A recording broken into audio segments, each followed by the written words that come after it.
Congress BJP. Jamaat-e Islami കോർഡിനേറ്ററായി VD. Satheesan മാറിയെന്ന് CPM സംസ്ഥാന secretary MV. Govindan. LDF വടക്കൻ മേഖലാ വികസന മുന്നേറ്റ യാത്രയ്ക്ക് നിലമ്പൂർ ചന്തക്കുന്നിൽ നൽകിയ സ്വീകരണ യോഗത്തിൽ സംസാരിക്കുകയായിരുന്നു അദ്ദേഹം.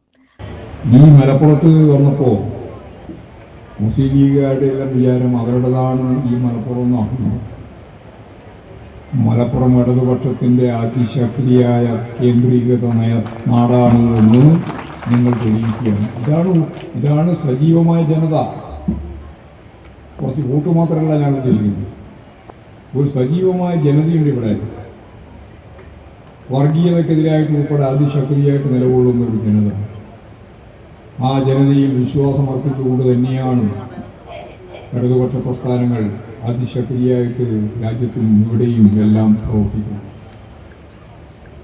ഞങ്ങൾക്കറിയാം, ഈ കേരളം ഇതിൻ്റെ RSകാരും BJPക്കാരും പറയുന്ന പോലെ അതിലൊരു ഭൂതകാല ചരിത്രം പോലെ മനോഹരമാണ് എന്നാണ് ശുദ്ധാസംബന്ധം.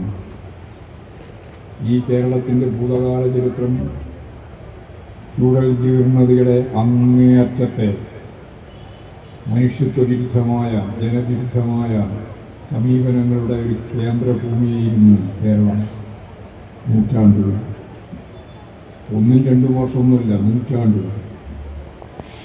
VMS ആണ് അതിനെ കൃത്യമായിട്ട് വിശകലനം ചെയ്തത്. ജാതി, ജന്മി, നാടുവാഴി വ്യവസ്ഥയ്ക്കു മേലെ ബ്രിട്ടീഷ് സാമ്രാജ്യത്വം. ഇതല്ലേ കേരളത്തിന്റെ ഭൂതകാല ചരിത്രം. വർഗീയതയ്ക്കെതിരെ ശക്തമായ നിലപാട് സ്വീകരിച്ചില്ലെങ്കിൽ കേരളം തകരും. വിശ്വാസികളും അല്ലാത്തവരും വർഗീയതയ്ക്കെതിരെ ഒന്നിച്ചു നിൽക്കണം. വർഗീയതയ്ക്കെതിരെ ശക്തമായി പ്രതിരോധിക്കുന്ന ജനതയാണ് മലപ്പുറത്തുള്ളതെന്നും അദ്ദേഹം പറഞ്ഞു. ജമാഅത്തെ ഇസ്ലാമിക്ക് വർഗീയത ഇല്ലെന്നാണ് പ്രതിപക്ഷ നേതാവ് വി.ഡി. സതീശൻ പറയുന്നത്. എന്നാൽ ഇരു സമസ്തകളും ജമാഅത്തെ ഇസ്ലാമിയുടെ കാര്യത്തിൽ പ്രതിപക്ഷ നേതാവ് പറഞ്ഞതിനോട് യോജിക്കുന്നില്ല.